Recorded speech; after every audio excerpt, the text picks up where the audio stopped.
Bonjour à toutes et à tous, ravi de vous retrouver pour un nouvel épisode de Chef d'entreprise, le format du vendredi où l'on explore les coulisses business de la food. Aujourd'hui, on va pas parler d'un restaurant, d'un concept, on va parler d'un lieu qui embrasse la racine du métier.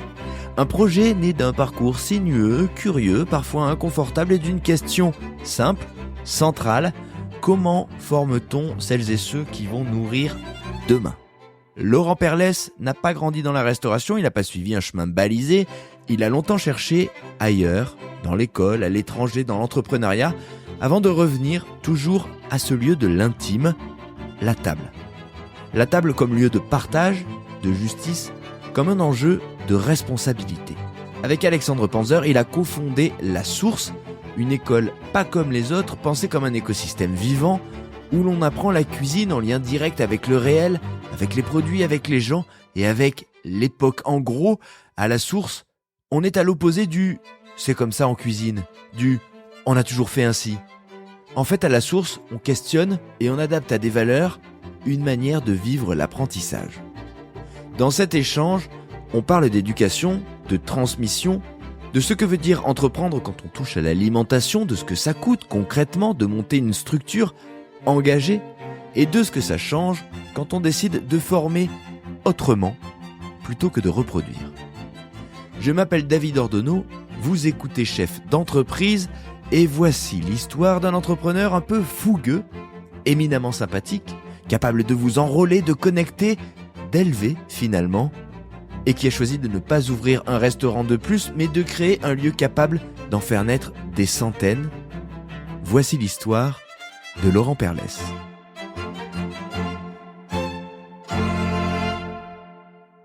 On est ici, dans des locaux encore tout frais, tout neufs, à La Source.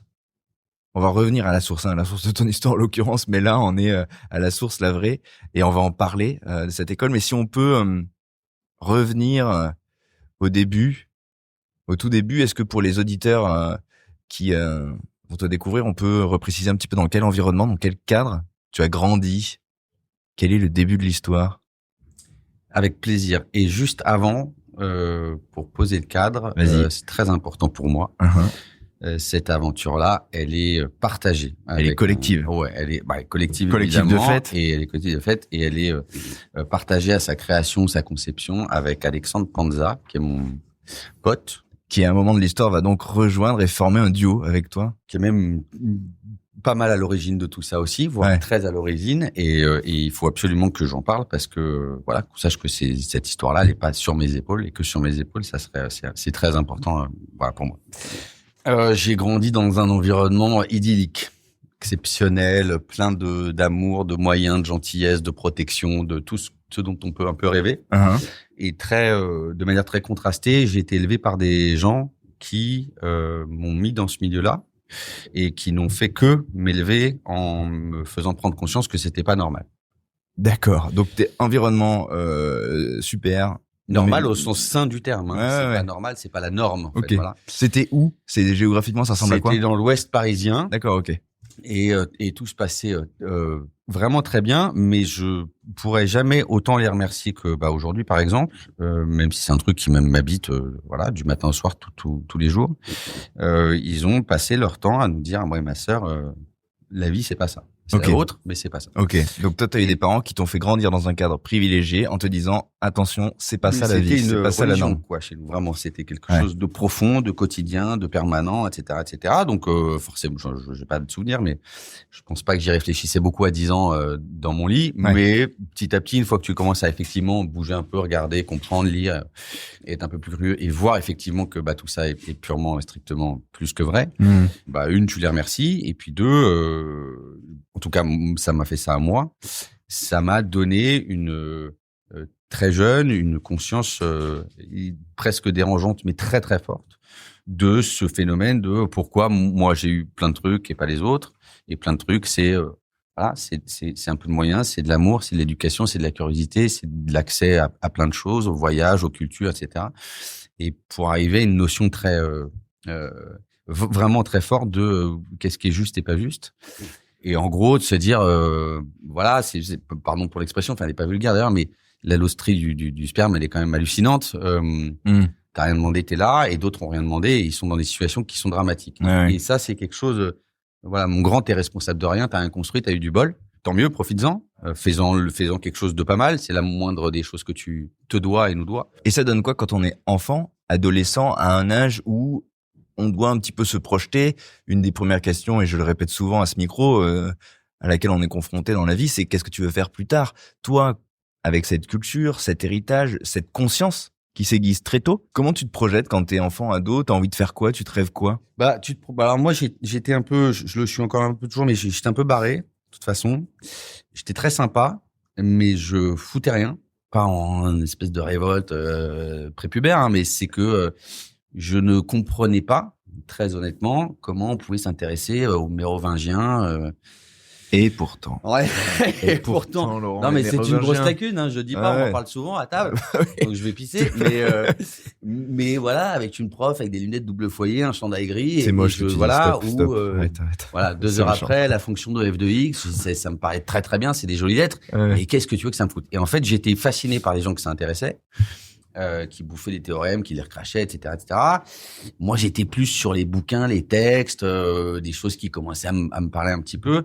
Et donc, je me démerdais pour que ça se voit pas trop et que ça fasse pas non plus un décrochage scolaire à 11 ans. Mais j'allais franchement à l'école pour autre chose. Mon objectif principal était de pisser de rire le plus longtemps possible ou de faire pisser de rire les autres. Éventuellement, de rencontrer une amourette ou deux et voilà, et ça remplissait mes journées. Bref, donc je réfléchissais pas à ça à ce moment-là du tout. Je faisais de la peine à personne parce que bon, je me dirigeais pas vers Polytechnique, c'est sûr, mais bon, je faisais mon chemin.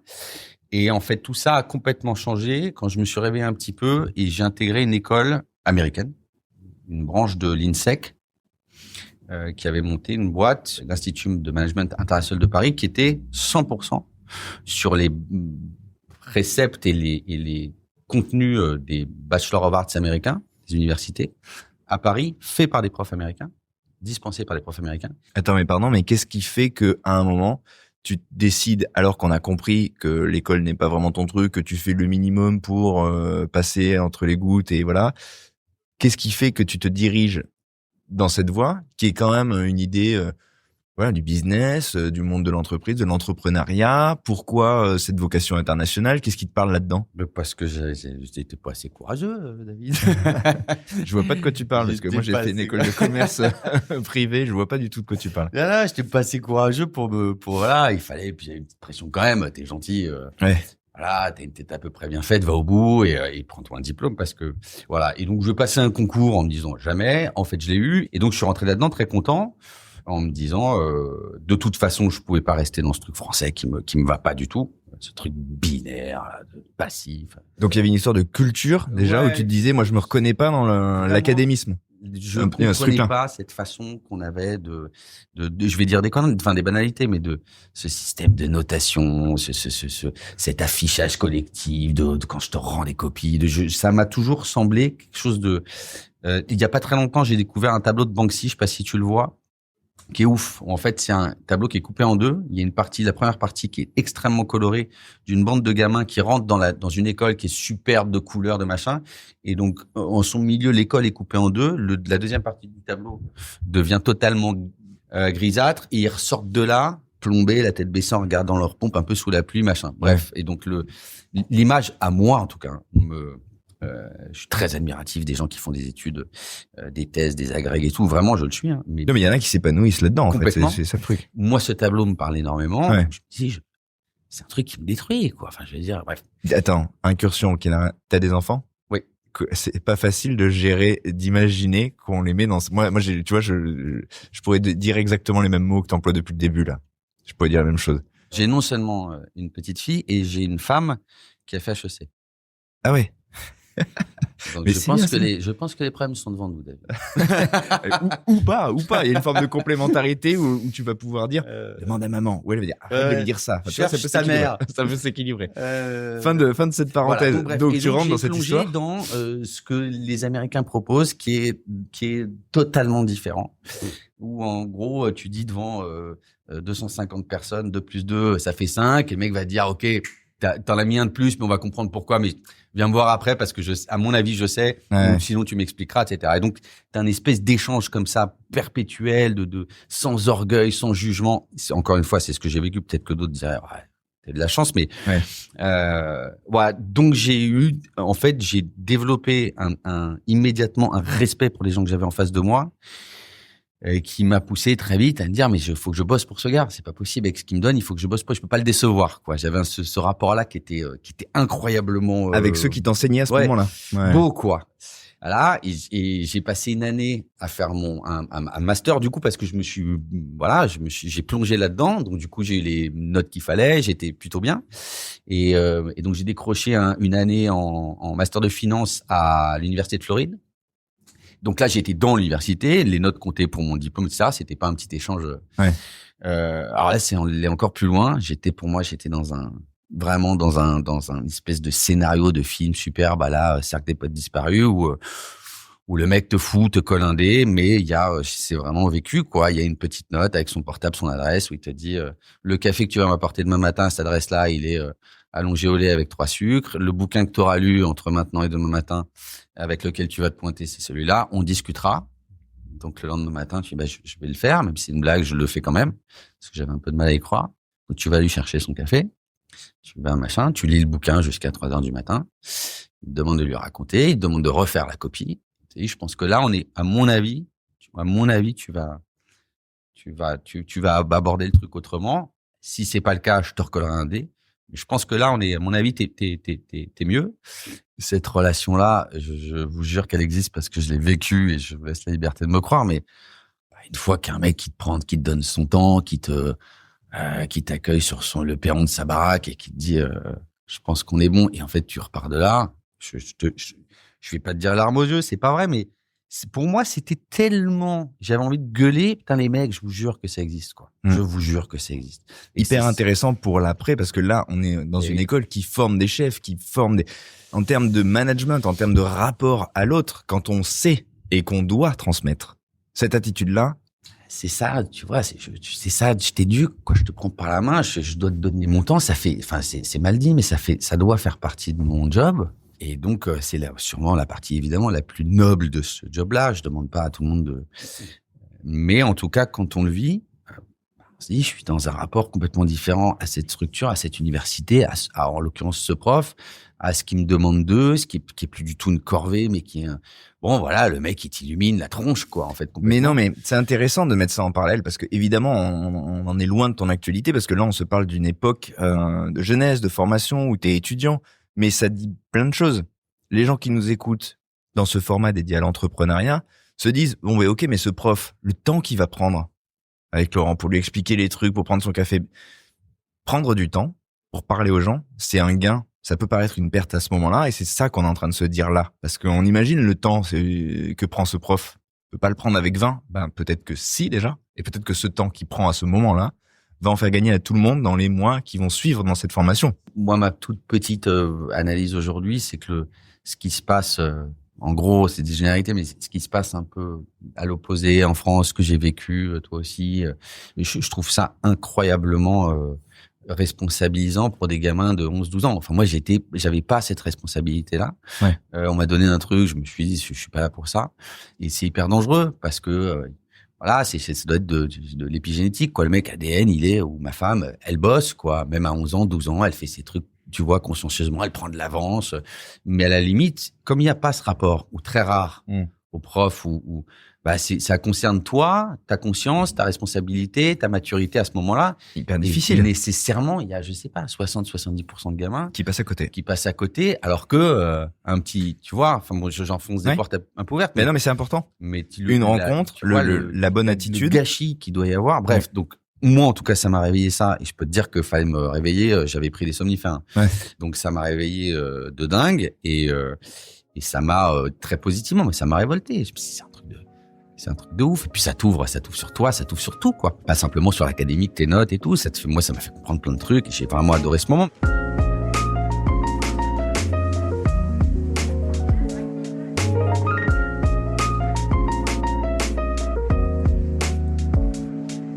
Donc voilà, je suis revenu de là-bas hyper épanoui, en étant absolument certain que je ne ferais pas de carrière ni de finance, ni d'économie, ni de voilà.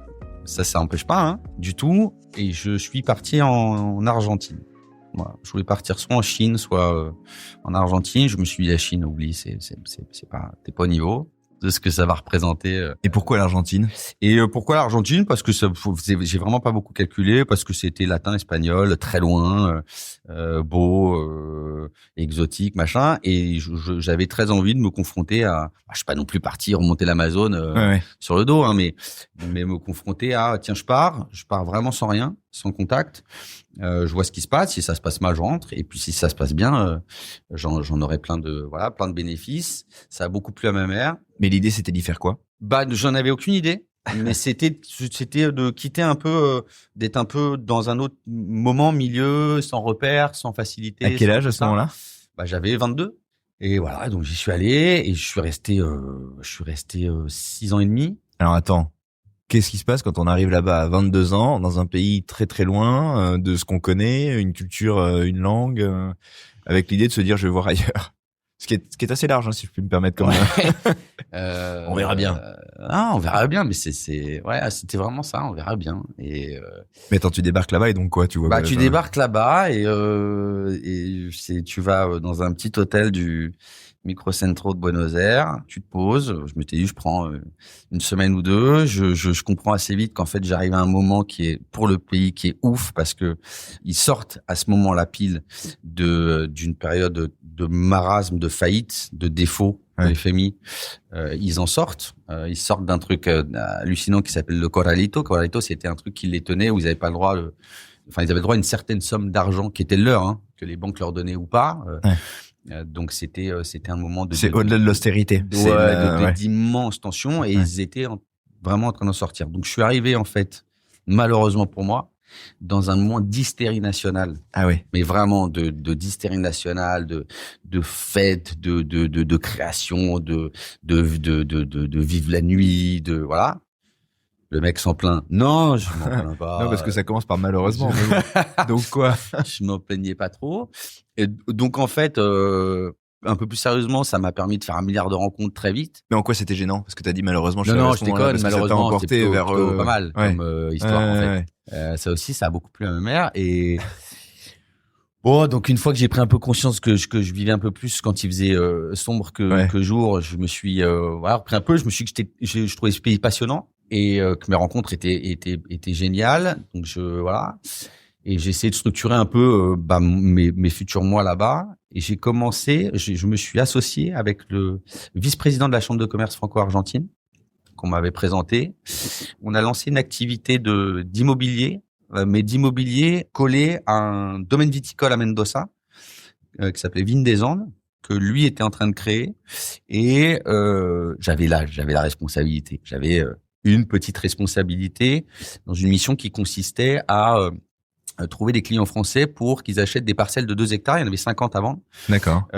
Sur lesquels tu pouvais te faire construire une petite maison et participer à la culture de la vigne là-bas et te retrouver avec une certaine quantité de la récolte et donc du vin, Vignes des Andes, etc. C'était assez sympa. On faisait plein d'allers-retours avec la France, à la Maison de l'Amérique latine et tout pour signer des gens. C'était assez chouette. Pas mal comme. Ouais, c'était très très sympa. Et il y avait en plus ce côté du coup déjà un peu, tu vois, là on parle de bouffe, on parle d'agriculture, on parle de faire pousser des choses, on parle de transformer et tout. Ce qui était pour moi tout de suite, je le savais, une des grandes directions que je voulais prendre parce que dans cette éducation dont je te parlais, j'ai été élevé par un père qui était psychiatrique au niveau de la bouffe, qui était fou et qui associait du coup le plaisir, la joie, la rareté, le bonheur de bouffer, l'émerveillement de bouffer un certain produit par un autre, etc. Et toujours forcément corrélé à ferme ta gueule et pense aussi à la chance que tu as de bouffer ça. Et donc pour moi mais ça pouvait être un jambon beurre, une bière sur une terrasse d'une petite place à Paris, hein, ou un truc un peu plus dingue. Mais conscience. Mais voilà, tu vois, la bouffe c'est fou, t'es dans un pays qui t'as la chance d'eux, etc., etc. Donc c'était un sujet. C'était un sujet. Tout se passait à table, absolument tout, vraiment tout. voilà, donc moi j'avais ce truc très affectif, en plus ce lien avec mon père, ce lien avec cette bouffe, ces moments des milliards de moments qu'on a passés ensemble, et donc de savoir que j'étais déjà en train de parler, tu vois, à des agriculteurs, à des vinificateurs, à des sommeliers, des machins, bah c'était un truc qui me plaisait beaucoup.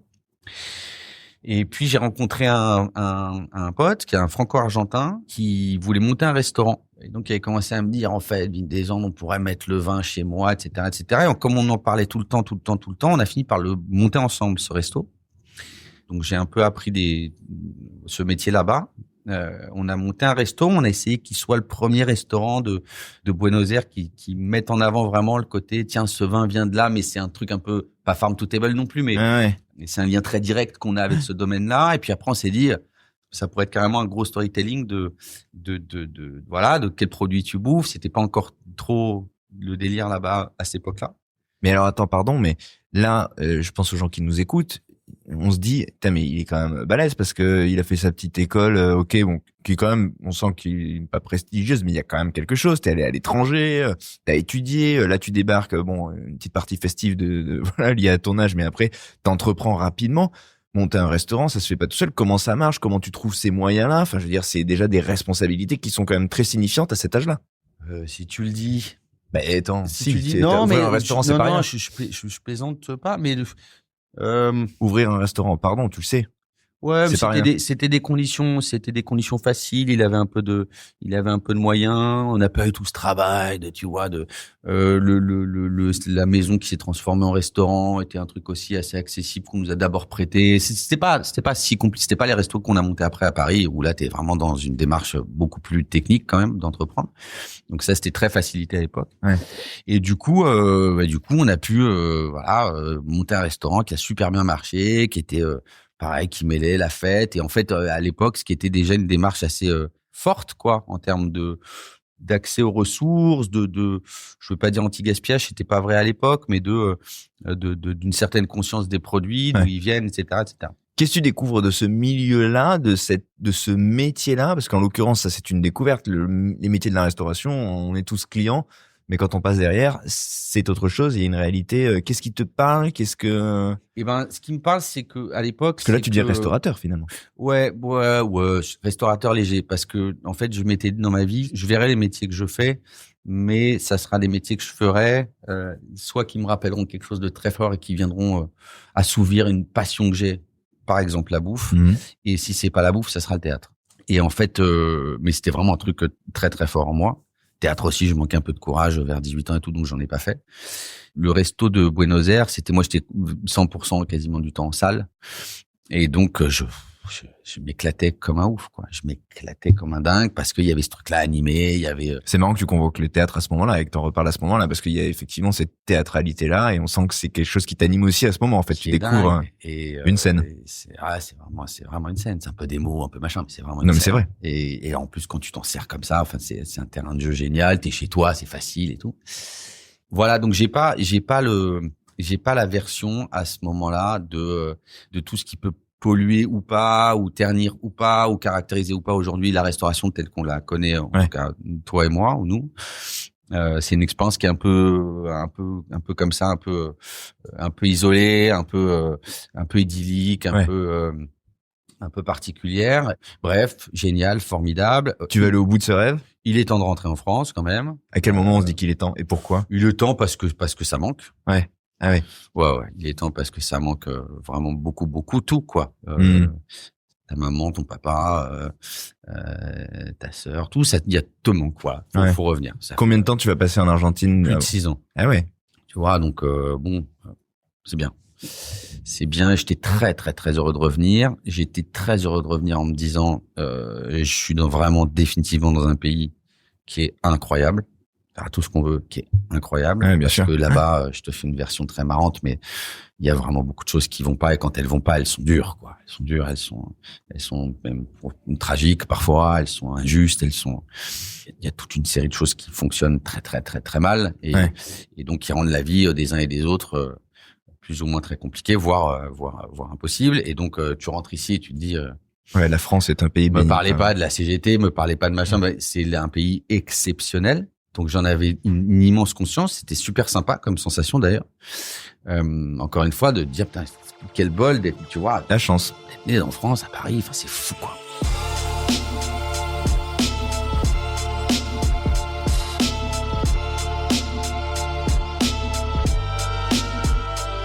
Et tu rentres avec l'idée de faire quelque chose ou tu rentres en te disant je rentre et on verra? Eh ben, je rentre en me disant je vais faire du théâtre. Et donc, il y a un stage d'accès au cours Florent. Je rentre en novembre, le 16 novembre, il y a un stage d'accès à Noël où, si t'es bon, ils te font rentrer en cours d'année, du coup, en janvier. Et donc, je suis passé trois fois devant, avec le truc rempli d'inscriptions et tout. En 2 jours, je suis passé 3 fois devant et j'y suis pas rentré. Et c'est le maire qui m'a dit, bah alors là, mon gars, tu vas regretter, mais qu'est-ce qui fait que tu rentres pas? Je sais pas, putain, j'ai pas 18 ans, bref. Et donc, elle m'a dit, tu vas devenir fou plus tard si tu le fais pas. J'y suis allé, voilà, j'ai réussi le stage. J'ai rencontré au passage le premier jour là-bas ma future femme franco-argentine, née le même jour que moi. Donc je me suis dit, c'était bien de passer la porte parce qu'il y avait un truc derrière. My God. Non, mais ça fait beaucoup quand même. Très marrant. Et voilà, c'est marrant quand ça t'arrive, ça tu te dis. Il y a beaucoup de signes quand même. C'est rigolo. Et qui s'était pris une année de césure parce qu'elle est passionnée complète d'art vivant, et théâtre. Et donc on a démarré comme ça ensemble, un peu main dans la main. Une formation un peu qu'on voulait un peu sérieuse de théâtre. Et donc on est passé du cours Florent à d'autres cours. Ensuite, on est allé chez Hélène Zidi au laboratoire de l'acteur où c'était quand même très, très beaucoup plus sérieux. Et ça se passait très bien. C'était fantastique. Et donc, à côté de ça, il fallait que je bosse un petit peu aussi. Donc, j'ai bossé à droite à gauche dans des restos et donc j'étais très bien parce que c'était un truc que je connaissais. Et puis, j'ai signé chez une agente très connue, enfin très... Et puis, je ne peux même pas dire pourquoi. Et puis, pareil, quoi, je me suis dit, j'ai eu un coup de flip, j'ai eu un coup de... Je me suis dit, est-ce que tu pars là pour 2 ans de trucs, de casting et tout? Je sais pas, je sais même pas si je le regrette ou pas. Mais bon, bref, c'était comme ça. Et je me suis dit, j'avais 2, 3 de mes meilleurs copains qui allaient monter un restaurant dans Paris, dans le Marais, et qui me disaient, Lolo, allez, monte-le avec nous, ça va être dingue, etc. Et j'ai dit oui.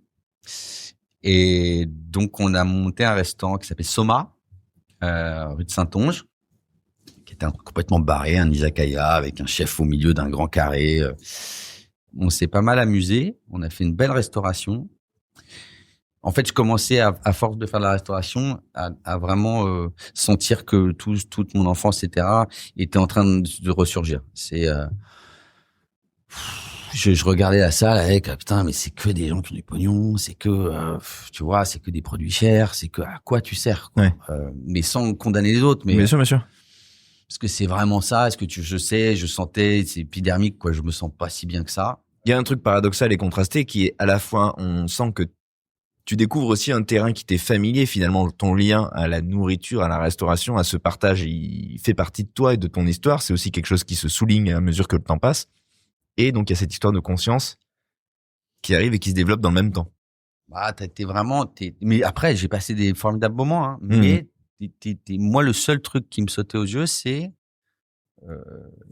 fou que j'en pleurais pas, hein, mais il y a un truc qui va pas, quoi. Il y a un truc qui va pas, que c'est tout le temps la même clientèle, c'est tout le temps le même, et ça reste les belles choses dans les bouches des mêmes personnes et tout. Et ça allait de moins en moins sur ce sujet-là, vraiment de moins en moins, jusqu'à ce que, avec un mec qui s'appelle Mika Grossman, avec qui je travaillais à l'époque, on se dise, viens, on monte autre chose. Ce qu'on a fait, on a monté un restaurant qui s'appelle Les Enfants du Marché, juste à côté, dans le marché des Enfants Rouges. On a eu une chance de dingue parce que c'était un stand, il y en a un tous les 18 ans qui se libère là-bas. Le marché est complètement, il est dans tous les guides du monde, il est hyper connu, il est Rue de Bretagne, tu vois, c'est un marché assez dingue. Donc on a lancé ce truc-là. On est en quelle année là? 2016 par là, je pense. Qui a fait un carton, qui en est toujours un. Il a fait un truc exceptionnel avec. Il a ouvert à Biarritz, il a une cave. Les Enfants du Marché, c'est un truc qui est suivi par des centaines de milliers de gens. C'est extra aventure pour lui, avec beaucoup de travail. se soucier tous les deux tout de suite de on va chercher des produits, on va passer 5-6 mois, on a fait le tour de France, on est allé vraiment essayer de se faire plaisir pour faire plaisir aux gens, etc. Et puis en fait, moi je trouve je retombais dans le même piège où j'avais tout fait pour retomber dedans aussi, hein, mais c'est devenu un endroit voilà qui était un peu la réplique de l'autre dans d'autres conditions, dans un marché tout soit, mais bref, donc même syndrome, même conclusion. Et ça va durer combien de temps pour toi cette aventure-là? Pas hyper longtemps parce que j'avais un papa qui devenait très malade. J'avais tout ça. Lui se travaillait comme un fou. Ça demandait, on faisait des centaines de couverts par jour. On était très peu. C'était vraiment la restauration dans son sens le plus. Tu tapes dedans, quoi. Tu réfléchis pas et tu finis vraiment à genoux. Et il fallait être là à 2000%. J'y étais pas trop. C'est quelqu'un que j'aimais beaucoup. Je sentais que ça commençait forcément à se transformer un peu et je me suis dit, je te dois pas ça. Et comme au fond de moi, je pense que peut-être même il le découvre aujourd'hui, mais s'il écoute le truc, mais le mec qui se prend en direct. Si tu m'entends, mais tu n'es pas en direct. En fait, ça me faisait pas trop souffrir parce que je me dis, si je suis pas ce mec-là, j'y arrive pas et c'est pas ma façon. Parce que les enfants du marché, pour le connaître et être dans le même cliché du client et avoir vu cette adresse décoller, son premier chef, aujourd'hui c'est encore une autre histoire, il y a ce développement à Biarritz, c'est, je pense en termes de hypitude, le truc le plus, tu peux pas faire plus. Quoi. Tu vois, tu parlais de Soma, là en l'occurrence les enfants du marché, ça a ce paradoxe en plus qui peut être justement hyper caricatural d'un truc de marché. Donc ça se veut sur le papier extrêmement populaire, c'est un comptoir, on est là et en même temps, au final, ça te coûte un bras. Tu vas payer une bouteille de vin, nani nana, parce qu'il faut que tu le goûtes. On est sur ci, on est sur ça, et là on est sur un. Enfin, je veux dire, c'est un sketch qui coûte très cher au final. Donc on est dans la caricature de la hype en fait. Et tout ce qui peut être super et éclatant peut devenir absolument contestable ou détestable. J'adore en l'occurrence, mais ça peut être too much et je comprends très bien qu'on puisse trouver ça. Je le dis moi.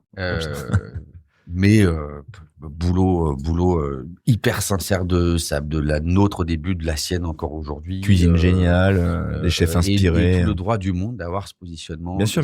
Etc. Mais voilà, moi, là clairement c'est vraiment, ça devenait, je traînais ça montait. Et je me suis dit, c'est pas ça. Et en même temps, à cette époque-là, donc le milieu forcément devenait une véritable passion à part entière. C'est un moment où on a un peu commencé de manière plus généralisée, plus publique, à commencer à parler de pénurie dans le métier, aux vrais problèmes du métier, aux tensions de recrutement, au turnover dans les équipes, au management, etc. Et là, il y a du coup Alex que je connaissais depuis un petit moment, qui lui avait monté 3 ou 4 restaurants, des trucs un peu barrés, des bars à cocktails de pairing mexicain et tout. Il était c'est bon, ça. Fanatique, lui, complètement fanatique, fils d'une dame chef. Une dame chef, j'avais jamais entendu s'il te plaît. Une femme chef, qui était sa maman chef, qui avait eu des expériences dans des plutôt un peu palaces, etc. en Indonésie parce qu'elle est indonésienne. Donc, qui a vécu le métier un peu années 70, 80, femme chef, et qui lui avait interdit de faire ce métier-là à 14 ans. Voilà. Donc, il avait dit OK à 14 ans, il a fait autre chose. Et puis, à un moment, il a dit, désolé. J'y retourne. Désolé, mais là, j'y vais. Et donc, il a commencé à une boulimie de création de resto, etc. Il voulait tout faire, tout comprendre, la salle, le machin, la cuisine et tout. Et donc, on se suivait parce qu'on se connaissait pas mal. Et ensuite, il a co-créé une agence de conseils en création de resto. Et donc là, il est allé vachement dans le voilà comment on monte un resto. Il a fini par bosser par des grands groupes, etc. Et puis lui, avec son prisme, à se dire, en fait, tu peux monter des restos de dingue aujourd'hui, quels qu'ils soient. Mais si tu reviens 6 mois après dans le restaurant, le concept est plus là parce que les équipes le tiennent pas, parce qu'elles sont formées à des trucs. Enfin bon, il y a une rencontre qui se fait pas entre la formation, la vocation de ces gens-là et ce que tu peux monter. Et donc lui est allé de manière beaucoup plus R&D, est allé vraiment s'intéresser à ça. Il a enseigné, il est allé voir dans les écoles comment ça se passe. Il a enseigné au Cordon Bleu.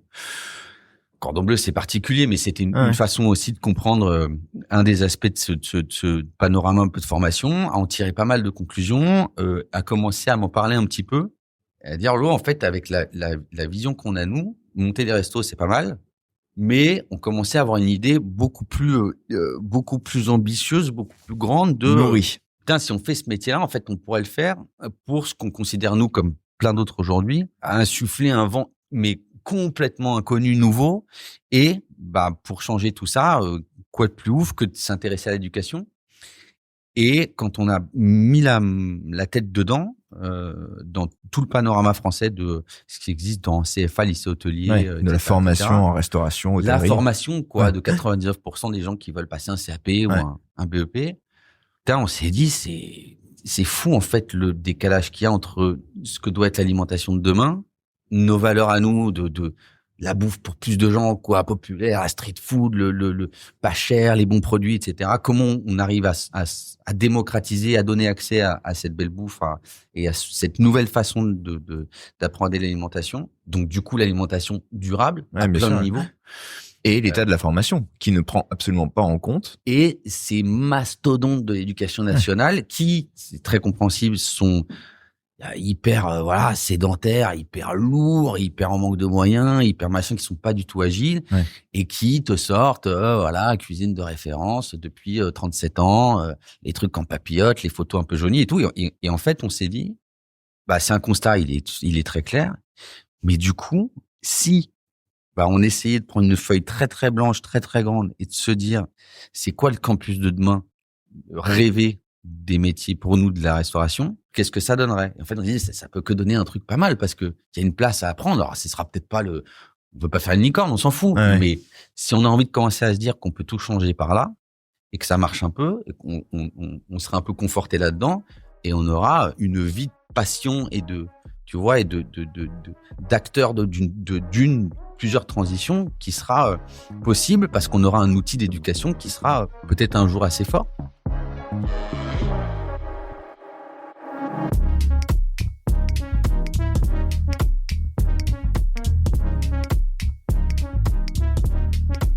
Là, on est en train de se dire que, à force de se confronter à une réalité et à la finalité de ce qu'on imagine d'un métier, dans les restaurants, comme vous l'avez fait et l'un et l'autre, lui allant aussi creuser soulevant le capot de la formation, vous dites, en fait, on va renouveler la racine.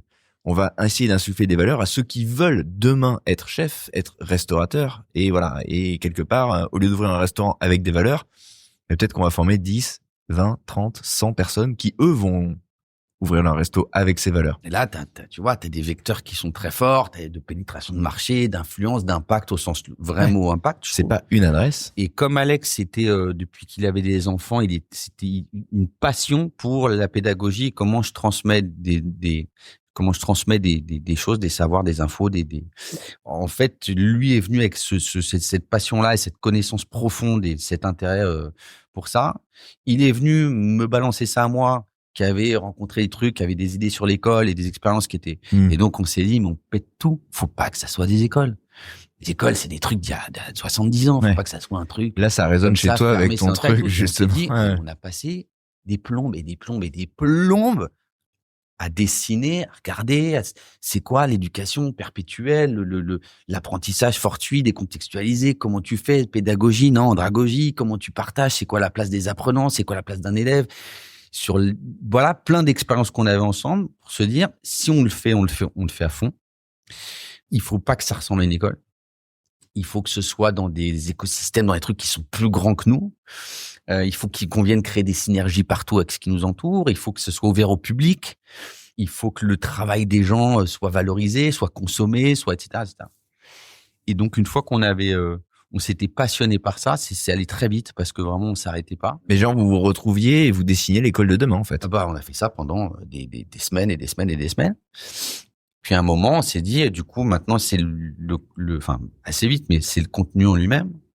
Qu'est-ce que tu apprends pour que tu sois vraiment une école qui vienne mettre en avant tout le temps, partout, le durable, pas le hyper engagé, vegan, machin, le durable. Durable en termes d'écologie, d'environnement, en termes d'humain. Comment cette cuisine-là va durer, comment on va faire prospérer les agriculteurs, pas les machins, comment on va prendre conscience de vraiment de l'écologie au centre des appros de l'assiette, du gaspillage, etc. Donc on a tout mis, ça nous semblait sensé, ça ne semblait pas taré. Et donc on s'est dit qu'on ne pouvait pas proposer des CAP puisqu'on n'avait pas la main sur les programmes d'éducation nationale. Et donc on voulait absolument que ce soit diplômant, certifiant, reconnu, notamment au RNCP, au répertoire spécifique, etc. pour que ce soit même finançable aussi. Et donc, on a fait un titre de branche qui s'appelle un titre, à l'époque, c'était un CQP, qui est devenu un titre affinité professionnelle. Donc, tu as des blocs de compétences, voilà, les entrées froides, les préparations chaudes, les stockages, les appros, etc. Et toi, tu dois exprimer ta façon de remplir ces blocs de compétences et donc d'acquérir des compétences, mais version, nous, quoi, la source. Et si on n'y arrive pas, on va pas se travestir. Si on n'y arrive pas, on le fait pas. Parce qu'après, tu as un organisme de certification qui vient de dire, je certifie ou pas ton programme. Ouais. Autant vous dire que l'organisme en question n'est pas non plus synonyme d'une modernité à toute épreuve. Et donc, quand on leur a dit que nous, la cuisine, c'était aussi de la fermentation, c'était de l'anti-gaspillage, c'était évidemment du circuit court, c'était maîtrise de ses énergies, c'était à la place du plastique, c'était etc., etc. Bon, ils n'ont pas compris tout de suite. La cuisine, enfin, c'est pas une école, ça, c'est un labo. C'est un manifeste. Ouais, c'est ça. Bref, et donc on a poussé.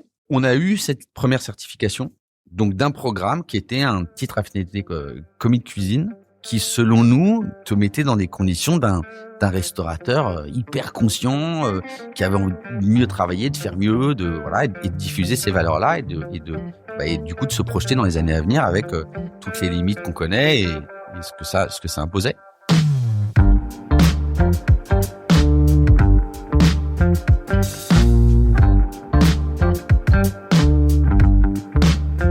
Ce que tu es en train de décrire quand même, pardon, mais c'est que, juste pour recentrer sur ta vie à ce moment-là, parce que on la suit en fil rouge depuis le début, ça c'est quand même un moment où tu travailles plus, tu te consacres à ton projet, ou c'est des choses que tu mènes en parallèle, parce que là, on imagine travailler, ouais c'est ça, passer des commissions, donc pas de boulot, enfin juste du développement de projet. Non, on fait que ça. Et là tu te dis, on se paye pas, forcément, parce que là il y a pas d'entrée, il y a rien du tout. Donc là, tu te consacres. Alors, ce qu'on a fait, c'est que moi, j'avais un petit peu de sous parce que j'avais revendu mes parts à Mika, les enfants du marché. Donc, je les ai utilisés pour ça. Lui avait un petit peu de sous à l'époque. Et puis, quand on a vraiment commencé à se dire, si on passe ces étapes-là, c'est que vraiment, on peut aussi se projeter sur le fait de vraiment créer une école. Une structure, ouais. Encore très naïvement à l'époque. Ouais. Parce que c'est vraiment un truc de taré. Mais en fait, on était tellement dingue de l'idée d'être à l'origine potentiellement d'une école, toute neuve, toute pensée par nous, qui sort de nos tripes et tout, qu'on s'est dit, si on passe les étapes de certification, tout, on y va. Après, il faudra trouver un lieu et tout. Bien sûr. Et donc, j'adore ce terme, hein. C'est là où c'est intéressant de l'entendre dans ta bouche, de parler d'école. Là, quand on l'entend de toi, après toute cette histoire que désormais on connaît et que tu nous as racontée, on parle d'une école de pensée, on parle d'une école de valeurs, on parle de faire école. Et non pas de l'école telle que tu pouvais l'imaginer et la rejeter parce qu'elle est chiante, ce bâtiment de cette institution, tu vois. Je vais à l'école. Là, on sent que c'est plus large et que c'est nourri. On a mis sur plein de docs, sur plein de trucs, on a mis des phrases qui disent oubliez l'école, vous êtes à la source, tu vois. Mais bon. Comment il est venu ce nom d'ailleurs? Il est venu, je crois qu'on en avait un peu parlé, ça faisait un petit moment. Moi, je l'avais entendu quelque part et je me dis, je trouve ça très doux, je trouve ça très joli. Et en même temps, voilà, il est quand même compréhensible. Et on est à la il va nous servir ces... peut-être si un jour l'aventure fonctionne, la source de plein de trucs. Donc, revenir à la source de ce qui est pour nous une façon géniale d'appréhender ces métiers-là. Donc, vous allez passer toutes ces épreuves de certification, en gros, de ces institutions qui vont dire, OK, vous avez le droit de remettre des titres, OK, exactement. Votre ambition. Donc, vous allez vous retrouver avec le droit. Avec le droit. D'ouvrir, de dire OK, on va faire école. Comment ça marche à ce moment-là? Il faut trouver un endroit, tu l'as dit. Alors, faut trouver un endroit et nous, alors c'est vraiment, je sais même pas ce qu'il en pense lui, mais je sais même pas si on le referait. C'est des grosses barrières. Hein. Il faut beaucoup de bol qu'on a eu, tant mieux, mais il y a un moment, il faut des labos, il faut que des labos soient équipés. Nous, on avait dans l'idée de notre premier petit campus, un peu pilote. C'était le premier campus des suivants, mais c'était un campus d'application. C'était un campus ouvert au public. On adorait aussi le concept du resto d'application, un peu vieillot, du CFA machin, ou des moyennes d'âge de 67 ans. Donc c'est les élèves qui sont en formation, qui cuisinent pour des gens du public. Et là, souvent, c'est un peu quand t'es en fin de bachelor, t'as le droit de faire 2 semaines au truc et tout. Et nous, on s'est dit, en fait, ce truc-là, il faut que ce soit central chez nous. Tu viens, t'as des moments de labo, t'as des moments évidemment, très académiques, très accompagnés, parce que les gestes, c'est les gestes. D'enseignement. Mais t'as 30, 40, le maximum de ton parcours. Qui est une forme de réalité. Où t'es dedans. T'es en cuisine. T'es dedans. Et il y a des mecs qui mangent devant toi. Il y a des mecs qui mangent devant toi. Il y a Déjà, c'est une expérience que je trouve qui est canon. 2, ça participe à un modèle qu'on avait mis en place, qui était un modèle d'anti-gaspillage d'un campus d'une école de cuisine, parce que c'est un énorme sujet. Bah forcément, quand t'as 100 personnes qui bossent du poisson, de la volaille, des machins. Ouais, il faut des matières. Qu'est-ce qu'on fait de cette matière, bien sûr. Ouais. Donc, il y a un gaspillage qui est colossal. Hallucinant. Colossal. Donc, nous, comment on fait pour que le vendredi soir, il est pas loin d'avoir plus rien dans les frigos? Il faut que ça soit consommé. Ou donné, ce qui est aussi donné, mais il faut que ce soit consommé, il faut qu'il y ait une circularité dans les campus, absolument. Et de toute façon, l'expérience sera dingue, et l'expérience sera dingue aussi parce que c'est pas facile de faire ça dans l'ordre, mais il y a toujours d'ailleurs, mais un taux d'abandon dans les formations en France qui est proche de 40, selon les années, 45-50%. C'est-à-dire qu'il y a plus de 100 000 personnes qui s'inscrivent tous les ans à une formation de cuisine, donc qui ont envie d'aller apprendre la cuisine. C'est un truc, c'est une vocation, c'est une passion. Et qui abandonnent avant le diplôme. Avant d'être certifié, parce que ils découvrent une réalité qui ne leur correspond pas forcément. Ou... Voilà. Et donc nous, déjà, on voulait résoudre absolument ça. Très vite en essayant de se jurer, en tout cas de mettre en œuvre des choses pour que quelqu'un rentre chez nous et au minimum du minimum il termine. Juste sur ce point, ça veut dire que tu pars du principe que les gens qui abandonnent n'abandonnent pas parce qu'ils disent en fait j'ai découvert une réalité, parce qu'il y a beaucoup de discours en cuisine, j'ai découvert une réalité et la cuisine c'est trop dur. Toi tu parles du principe que c'est certainement aussi la nature des formations qui les décourage. Il y a deux trucs, il y a l'abandon pendant le parcours de formation. Ça, on a un peu creusé la question. Et il y a un phénomène très déceptif, quoi, en 2023, d'ouvrir cuisine de référence et d'apprendre la bouffe d'il y a 40 ans, ça m'ennuie, qui est absolument aucune, ou très peu, très peu de notions très moderne de comment la société a évolué, comment les ressources ont évolué, comment l'écologie a évolué et comment on travaille aujourd'hui, quel rapport on a au monde agricole, quel rapport on a au gaspillage, quel rapport on a au carbone, quel rapport on a à la viande, quel rapport on a, etc. Et ça, c'est pas présent encore. Et le gaspillage et machin. Et en fait, des gens qui disent, c'est pas du tout ma façon personnelle, quoi. Je suis pas du tout en phase. Et donc, c'est pas ça. Donc, ils se barrent. Et sur ceux qui sont diplômés, il y en a encore une petite quinzaine de pourcents qui vont pas à la fin de leur première année de contrat professionnel dans un restaurant. Et là, c'est là où je te rejoins, parce qu'en fait, ils prêtent une tarte et ils sont pas dans le bon resto. Et c'est pas ce qu'ils attendaient de la cuisine. C'est dur. C'est tout ce que c'est dur. C'est trop dur, on va dire. C'est comme ça. Et donc, ils déchantent. Et là, on se parle des filières entre guillemets classiques, académiques, des écoles qu'on connaît de cuisine. Et pour avoir rencontré des gens qui ont été formés et qui ont fait la source, parce que cette école fait école, désormais, on sent que c'est une alternative, en fait, à plein d'égards. En termes de regard, en termes de positionnement, en termes de manière d'apprendre, en termes de manière de se comporter après. Et effectivement, moi, j'ai senti chez les gens que j'ai croisés, post-formation, donc qui sont passés par votre école, que clairement, ils n'ont pas envie d'envisager la restauration de manière classique ou traditionnelle et de se retrouver dans des maisons qui n'ont pas des valeurs justement de conscience et qui ne sont pas en prise avec leur époque. Donc ça, on sent que c'est un truc qui est vraiment votre ADN. C'est où est-ce qu'on se situe par rapport à notre époque et il faut qu'on soit en prise avec tout ça. L'ADN, c'est, revenons à des trucs un peu à tous les niveaux, mais un peu simple et un peu plus un peu plus joli. C'est-à-dire que je crois qu'on va vivre un moment assez unique et dans l'évolution de la société d'ici une trentaine d'années, où on la voit déjà un petit peu, de gens qui ont une vraie profonde volonté de travailler pour d'autres raisons, dans d'autres conditions, pour accompagner des changements qui sont hyper importants, voire parfois même un peu vitaux, quoi. Voilà. Et que c'est en train de créer une vague, ça a créé une vague, à mon avis, qui est assez, même si elle est très visible, qui est encore un peu embryonnaire par rapport à ce qui va se passer. En gros, il y aura le monde de très ultra technocentré du jeu, et puis il y aura le monde un peu du vivre ensemble, de l'artisanat, du faire et du nous, quoi. Voilà. Et nous, on se met plutôt là. Une fois que tu es convaincu de ça et que tu trouves que c'est une mission, c'est une direction qui est vraiment unique, quoi. Il va y avoir un volume, une puissance de gens qui vont arriver, qui vont probablement quitter une façon de faire, une façon de travailler, une façon d'apprendre, une façon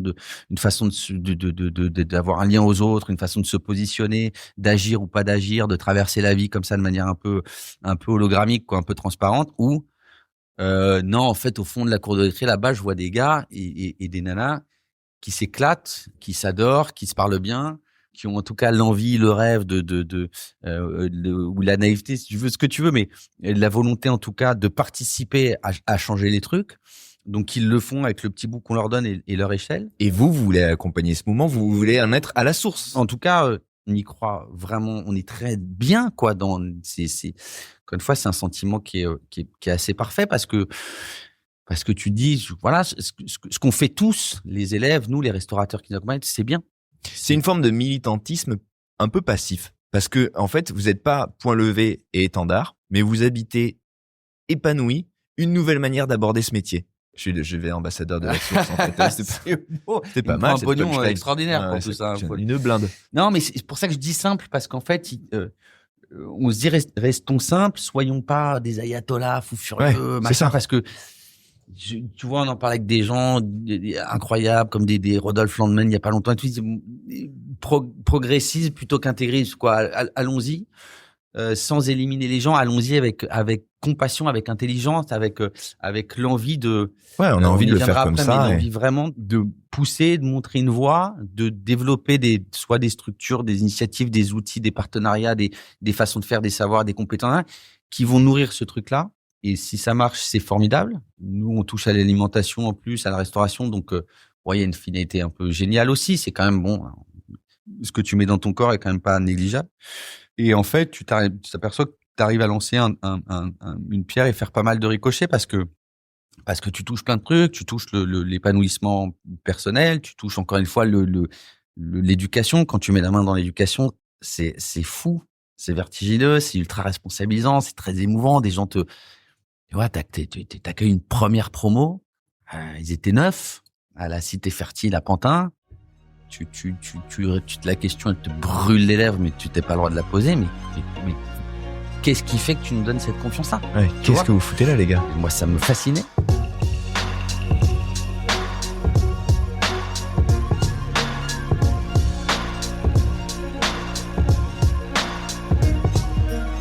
Quel moment, finalement, ça va ouvrir en quelle année? Et la première promo, elle arrive quand, là? En septembre 2021. Donc, septembre 2021. À la Cité Fertile. Vous ouvrez dans la Cité Fertile, la source. Donc, super endroit pour nous parce que gros tiers-lieu, vivant, joli, encore une fois, plus grand que nous, avec plein de possibilités de faire plein de choses et hyper ancré dans son temps avec une équipe géniale. Et là, vous vous dites, c'est parti, il va falloir que tout ce qu'on a envie de dire et de transmettre devienne très concret. Faut le faire, vieux. Ouais. Ils avaient un restaurant qui vivotait. Mettez-nous à une école, ça serait génial. Ils avaient un peu de labo qu'il fallait retapouiller un peu de bureau et tout. Et donc, gros coup de bol, on s'est rencontrés. Et ils ont dit, prenez cet endroit-là et on y va. Et donc, les premiers sont arrivés là. Et puis voilà, c'était plein milliard de choses. C'était ça s'est très très très bien passé, très bien passé. Ils nous ont aussi beaucoup aidés parce qu'on leur a donné beaucoup de place à venir faire des feedbacks tout le temps sur beaucoup de choses. Donc on a un peu amélioré, cousu un peu le programme, un peu tous les jours, toutes les semaines, etc. Qui ont choisi comme ambassadeur? Qui ont choisi pour enseigner? Comment on trouve les personnes qui vont être en phase avec ces valeurs, avec ce que vous avez envie de dire, et qui vont être, entre guillemets, les premiers mentors, les premiers profs, les premiers enseignants de cette promo? On trouve des gens qu'on veut pas être des profs. C'est-à-dire, voilà ce que nous on propose comme genre d'école. Si t'adhères pas, tu vas pas être bien parce que on repense toutes les relations entre nous, avec les gens, on repense la pédagogie, on repense la façon de transmettre, on repense le respect, on repense sur ce métier qu'on connaît aujourd'hui très bien. Donc il faut être dedans. Tu cherches ton prof de Floride, tu cherches ton sac des poètes disparus. Tu cherches un peu mais dans la restauration. La personne qui dit j'ai tellement envie de transmettre ce qui m'anime, ce qui sont mes convictions machin, mais à la limite je peux pas les transmettre au CFA de machin parce que je serais un peu à contre-courant. Donc si jamais un jour il y a une structure qui se crée, je saute dessus. Donc ça a été très vite pas trop difficile d'attirer ces gens-là. Voilà, on voulait aussi beaucoup, ça c'est beaucoup féminiser ce milieu-là. besoin de ça va les mecs quoi. Mmh. Il y a 98% de mecs, tu vois, ça va les mecs. C'est donc nous on avait envie de fraîcheur, on a envie de d'autres points de vue, d'autres façons de faire, d'autres rythmes, d'autres équilibres. Voilà. C'est important quoi que ce métier il y ait une place de la femme qui soit hyper représentée. Il l'est pas assez du tout. Donc on a réussi à faire ça et puis on s'est tous fait un peu les dents pendant les promos se sont un peu enchaînés comme ça tous les 3 mois. C'était quoi les retours de ces premières promos? C'est un peu ovni ce que tu décris. Enfin, ça y a pas de, c'est très singulier quoi. Bah oui, mais nous on voulait un truc. Encore une fois, ça nous semblait simple, tu vois. Ça nous semblait. Et non, c'était top. On était beaucoup trop proches d'eux. Beaucoup trop, mais bon, on pouvait pas faire autrement. Enfin, c'était. Oui, on sent qu'il y a eu des trucs en dehors après les cours. Non, mais ouais, même. Et puis beaucoup trop proche dans ça a été le cours d'hier et tout. Mais en fait, tu vois, c'était tellement fou que voilà. Mais c'était une aventure très collective pour le coup là-dessus, parce que ils ont été dans le. Oui, on a pris le risque, mais on ne nous a pas mis un couteau sous la gorge non plus. Et on a quasiment pas co-construit, j'exagère un peu, mais pas mal quand même ensemble. Donc on a enchaîné les promos à l'époque, on faisait tous les 3 mois. C'était des formations continues. Donc en fait, dès que la promo démarrait, on commençait à transpirer sur est-ce qu'on va être capable de remplir la suivante. La suivante, ouais. Bref, et donc on a fait ça, puis on a appris, on a affiné notre truc, on a affiné notre pédagogie, on a affiné nos plannings, on a commencé à s'apercevoir qu'on avait mis les pieds dans un bourbier, parce que pour que tout ça soit pas payant entre guillemets, financé en tout cas pour ces gens-là, il fallait faire appel à plein de financeurs différents. Alors t'en as plein, hein, t'as des transitions pro, des aides régionales, des plans d'entreprise, du CPF, tout ce que tu veux, France Travail, machin. L'idée, c'est que le coût de la formation n'incombe pas aux élèves, exactement, pour que la formation soit accessible. Mais vous, à un moment, il faut que l'argent rentre dans la structure. Et donc, c'est une myriade de... Là, c'est la folie parce que le système est glorieux. Mais dans les faits, quand tu es celui qui doit recevoir l'argent et recevoir l'argent pour continuer d'acheter des trucs tous les jours, pour continuer de payer les gens, on se parle pas de s'enrichir. Bah, tu te rends compte qu'il fallait avoir 2 millions d'euros de côté parce que tu vas pas tenir sinon. Parce que tu sais pas quand t'es payé, parce que parfois tu l'es pas du tout, parce que la commission se réunit en fait. Ta trésor, elle est ingérable. Et comme tu as lancé la machine et que la machine elle peut pas s'arrêter parce que si y a le four qui pète, faut le réparer, s'il y a des machins, faut les remplacer, le cours de truc des 16 volailles, faut 16 volailles. Bref, on aurait dû nous dire démarrez pas comme ça va être un cauchemar. Ça va être un cauchemar si ça marche. Et comme ça a commencé à marcher un petit peu, on s'est dit on va vite passer CFA pour faire de l'alternance, changer de financeur, avoir encore plus de possibilités d'offrir un financement à des gens et donc de diversifier, d'élargir les publics et tout.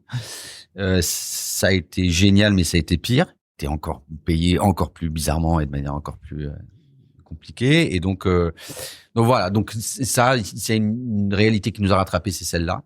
Et en même temps, on commençait à se dire que on était bien avec ce qu'on faisait, que c'était pas une lubie, c'était pas taré, ça avait vraiment du sens. Il fallait absolument se donner les moyens de continuer parce qu'on commençait à avoir l'idée de développer ce truc-là, tu vois, mais ad vitam aeternam, quoi. Gros contraste quand même entre la sensation justement d'avoir touché quelque chose et de se dire putain, en fait, on est à un bon endroit. Ou en tout cas, il y a des raisons d'y croire. Et en même temps, concrètement, d'un point de vue de l'entreprise, parce qu'il faut que l'argent rentre dans l'école, on est dépendant d'un système qui est potentiellement pas viable en fait, parce que compliqué, parce que rugueux, parce que dépendant, de ces financements d'État, de subventions. Sur quoi t'es pas très souverain, voire pas du tout. Ouais. C'est devenu un petit sujet, un moyen, un gros. C'est devenu celui qui occupait 24 heures de nos journées. Bien sûr. Se dire comment on fait le mois prochain parce comment que là il ne rentre pas encore payé. Voilà. Donc comment on finance la prochaine promo, on n'a pas. Donc on a commencé à se tourner vers des investisseurs. On a été très très bien entouré tout de suite. On a fait un premier petit tour de table pour se donner un peu d'air, mais petit, ça va pas sur les trucs de la tech. Avec une boîte qui perd beaucoup d'argent parce que elle perd beaucoup d'argent et en même temps d'aller essayer de convaincre tous ces gens-là que je vous jure on tient un truc, c'est important. C'est ce qu'on fait, on commence à penser que c'est important, c'est impactant, Qu'est-ce que tu dis aux investisseurs? Vous allez perdre de l'argent, mais ça a du sens, ou on y croit aussi et potentiellement ça va fonctionner d'un point de vue économique? Non, mais c'était des gens qui étaient. Bah, on n'est pas allé voir des fonds vautours anglo-saxons. Hein. On a vu, on a essayé de trouver des gens alignés avec vos valeurs, qui étaient convaincus moins, par l'idée, quand même, dans les milieux de l'alimentation, etc., et qui partageaient de toute façon les missions de cette école-là, qui eux s'adressaient à ces missions-là avec d'autres outils, qui ont eu confiance, quoi, et à qui on proposait quand même une vision un peu plus longue, en disant là on fait ça, mais en fait c'est pas tant le métier en lui-même, c'est ce que représente aujourd'hui une école dans cette société qui est en train qui va vraiment demander ça de plus en plus. On pourrait être une école d'ébéniste, on dirait la même chose. On pourrait être une école de réparabilité, on dirait la même chose. On y va tout droit. Il faut des structures qui accompagnent ça. C'est passionnant, tu vois. C'est vraiment ça peut pas être un coup d'an et un coup d'épée dans l'eau. C'est pareil. On a trop de marqueurs là qui sont forts. Tout le public qu'on avait, tu vois, confortait ça à chaque rentrée. C'était, moi, je suis un ancien de chez machin. Moi, je faisais de la tech. Moi, j'ai fait un burn-out. Moi, et je veux démarrer par un sas de formation, d'éducation qui viennent tout de suite déjà colorer tout ça. Et vous avez trouvé de l'aide? On a trouvé un peu d'aide. Et puis, on s'est dit à un moment, ça y est, on a passé une première étape des 2 premières années.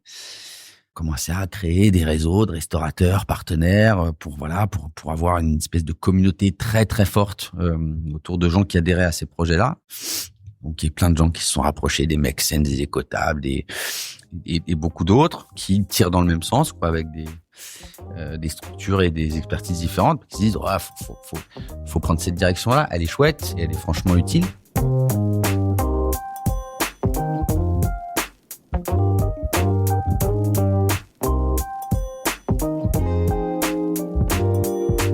Comment c'est pris par la profession? Comment c'est reçu?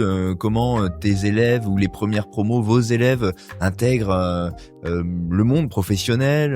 Est-ce qu'il y a des résonances? Elles sont très bonnes parce que nous, on s'était dit, l'école, c'est la moitié de notre mission. C'est chez nous, c'est dans nos murs et on maîtrise. Mais par contre, on ne peut pas ne pas créer tout de suite une communauté de restaurateurs avec qui on va avoir la certitude qu'ils vont pas venir déconstruire quand ils seront en alternance ou en stage ou déconstruire ce qu'on a mis, tu vois, vraiment de la vision à bien construire. Sûr. Parce que du coup, on était sur ce fameux taux d'abandon et on disait on est responsable. On n'est pas responsable de leur carrière pendant 10 ans, mais quand ils sortent de là ou quand ils sont en alternance, on en est 200% responsable. Donc, on est allé voir, petit à petit, on est allé construire un réseau de restaurateurs top. Il y en a encore énormément d'autres qui disent moi je voilà comment je travaille, voilà comment je les accompagne, voilà ce que je leur propose, voilà ce que j'ai en termes de management, en termes d'écologie, en termes d'appro, en termes de produits, en termes de type de restauration et donc je serais ravi de venir cultiver encore après leur sortie d'école ou en stage ce truc-là avec vous. Je pense que c'est une belle mission. Ouais. Donc vous avez fait un petit maillage mine de rien petit à petit qui doit continuer d'ailleurs de s'étoffer, j'imagine, qui est chouette, avec le temps, qui est grand. Les chefs, est-ce que tu as le sentiment aujourd'hui avec un petit peu de recul parce qu'on se parle de quelques années là maintenant, est-ce qu'ils ont le sentiment aussi que ça leur apporte quelque chose? Parce que moi je pense aussi que quand il y a des nouvelles recrues et des gens qui intègrent une brigade avec peut-être une autre manière de voir, un autre discours, une autre vision.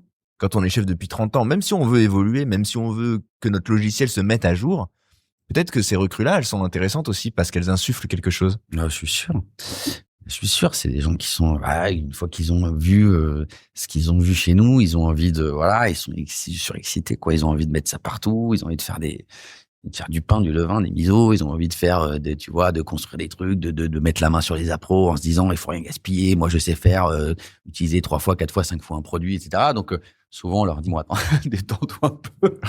Détends-toi un peu, il y a un service. Ouais. Mais non, mais forcément, c'est hyper frais. Ils ont eu des formations, tu vois, des moments sur l'alimentation durable avec Écotables. Donc, ils sont hyper holistiques, ils sont hyper conscients, ils ont envie de, et donc, non, c'est super bien reçu. Il y a une vraie cohabitation, collaboration entre eux, les élèves, les apprenants, nous en tant qu'école, les restaurateurs. On échange beaucoup. On dit ça va, c'est comme ci, c'est comme ça. Il y a des limites à ci, il y a des limites à ça. Et il faudrait pousser un peu là-dessus. Et moi, j'ai des besoins dans ces termes-là, etc. Donc, on essaie d'être très, très, très proche d'eux parce que de toute façon, ils sont indispensables. Il faut qu'ils soient de plus en plus nombreux. Et du coup, l'idée un peu de cette, même si le mot il est un peu trop utilisé en ce moment, mais l'idée de j'allais dire communauté, mais de ce mouvement, il est hyper cool parce que c'est quoi ce mouvement? C'est des gens qui veulent se dire, tiens, je voudrais en fait apprendre pour agir. Alors, quel que soit ce que tu mets derrière ces mots-là, mais je voudrais vraiment, me sentir dans l'action de quelque chose que je trouve noble. Alors, c'est cette fameuse transition, qu'elle soit sociétale, écologique, économique, environnementale, alimentaire, mais j'ai envie de m'inscrire dedans, hein. Encore une fois, je répare des vélos ou je fais de la restauration, mais je suis avec mes semblables, quoi. Je sens qu'on va dans le même sens et surtout avec ce même état d'esprit, avec quand même cette forme de, on repense comment on vit ensemble, comment on apprend ensemble, comment on bosse ensemble, pour que tout ça, encore une fois, soit durable au sens le plus profond du terme, pas que écologique, je veux dire. Que ça dure dans le temps, que ce soit solide, pérenne, stable, etc. Et voilà, donc cette notion de mouvement et donc de communauté, elle est qu'on espère participer en tout cas à faire grandir. Elle est mixte, elle est hybride, elle est hyper plurielle, ça va évidemment de restaurateurs, ça va à des gens comme des copains aujourd'hui comme les fondateurs de Vesto qui sont qui reconditionnent du matériel pro de restauration parce qu'il y a un gaspillage industriel de dingue. Génial. À des communautés comme Écotable ou d'autres et de se dire en fait on a plein d'outils, vous faites de l'école, vous êtes un média, mais il faut qu'on prenne ce secteur et qu'on le pousse et qu'on l'oriente et qu'on le tire tous ensemble vers de plus en plus de bonnes pratiques, de plus en plus de voilà et c'est sûr que c'est pas évident, mais c'est plein de promesses. Je crois qu'aujourd'hui le grand enjeu c'est que ça soit plus facile d'accès, tout ça. Ça soit plus facile d'accès au niveau, pas qu'au niveau parisien, au niveau marseillais, au niveau bordelais. Parce que la source se développe. Non, mais je veux dire, cette philosophie-là. Ouais, de manière générale.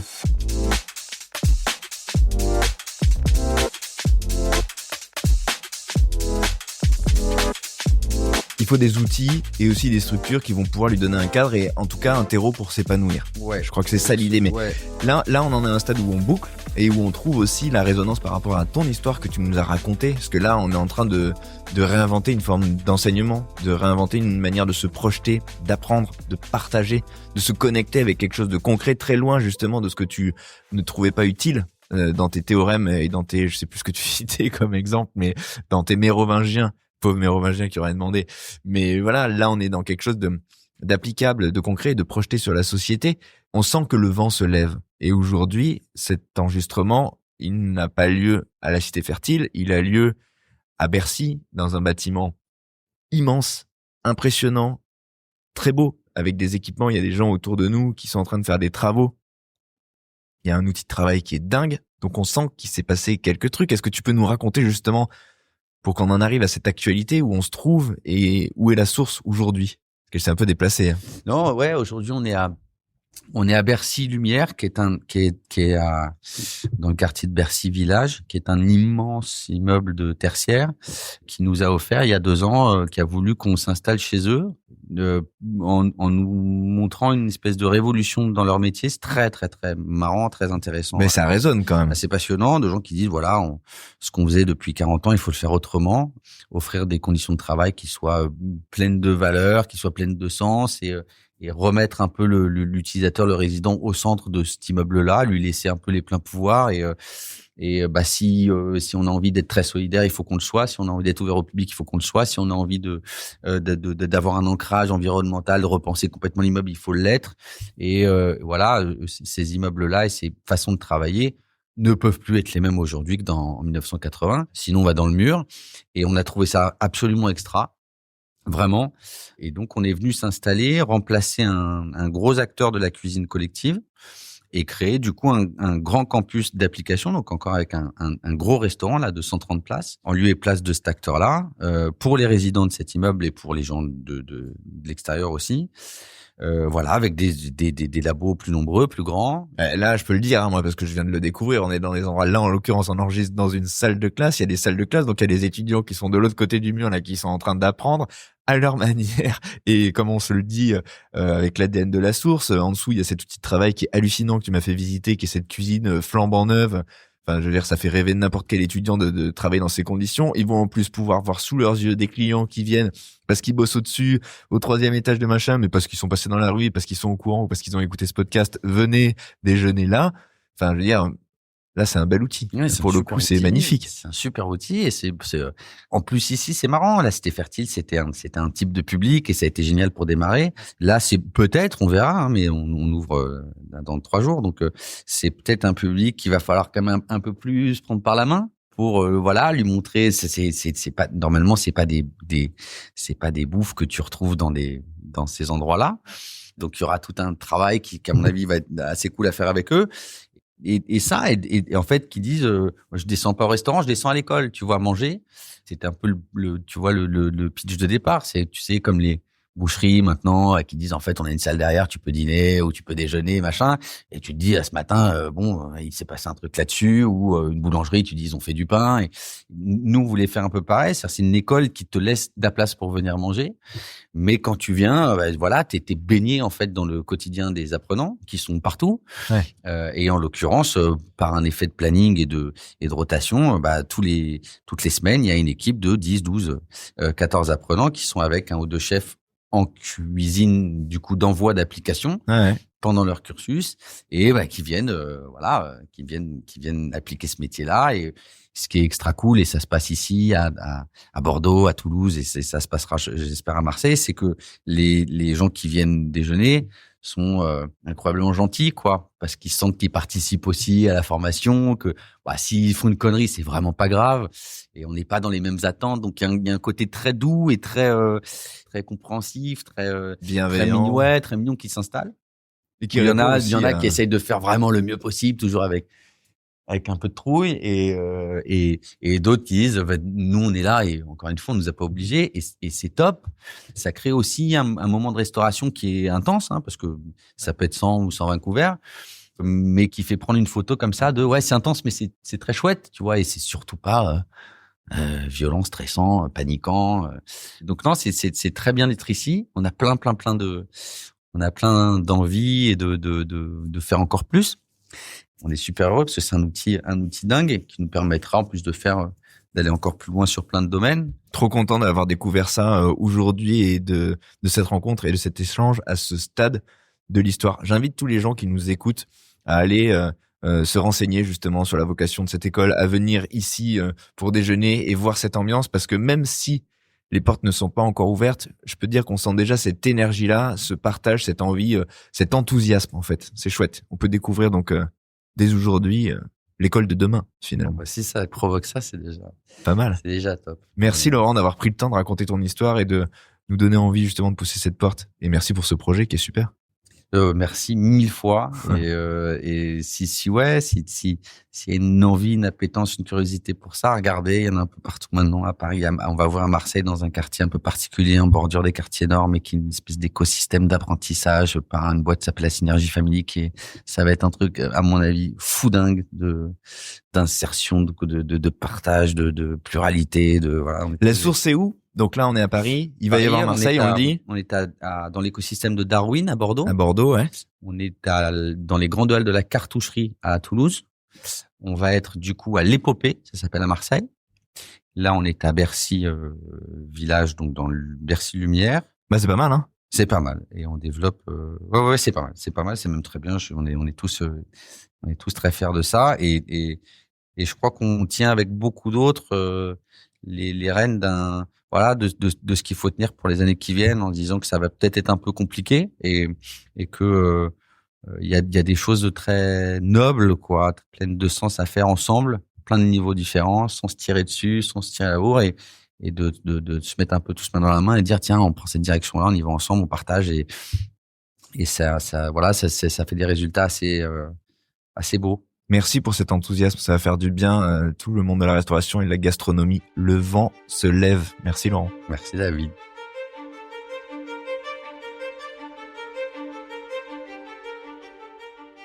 À la fin de cet échange revient cette idée, former, ce n'est pas seulement transmettre un savoir-faire, c'est prendre la responsabilité de ce que ces gestes produiront plus tard. Quand Laurent parle de la source, il ne parle pas d'un modèle parfait, il parle d'un lieu en construction permanente, d'un équilibre fragile entre vision, réalité économique et fidélité à une intuition de départ. On comprend alors que son parcours, avec ses détours, ses essais, ses bifurcations, était loin de l'errance, mais ressemblait plutôt à une accumulation de couches nécessaires pour arriver à cet endroit précis, celui où l'entrepreneuriat devient un outil au service du collectif. Former autrement, prendre le temps, accepter la complexité, faire avec le réel plutôt que contre lui. Merci, Laurent, pour cette parole dense, engagée, pour cet engouement, cet enthousiasme, pour ce récit sans posture. Je suis sûr que tous les jeunes qui nous écoutent vont rêver de venir se former à cette école et je les y encourage. Allez juste pousser la porte du restaurant pour voir la vibe de ce lieu. Vous comprendrez. Merci à vous d'avoir écouté cet épisode de Chef d'entreprise, le format business du podcast Chef. Et si ce format vous parle justement, abonnez-vous à ce podcast. Chaque vendredi, vous le savez, on explore l'histoire de celles et ceux qui façonnent la gastronomie par l'entrepreneuriat. Et tous les lundis, vous retrouvez les portraits de chefs qui, depuis leur cuisine, pour notre plus grand plaisir, écrivent notre gastronomie. Alors à très vite pour un nouvel épisode, une nouvelle histoire, un nouveau chef. Salut!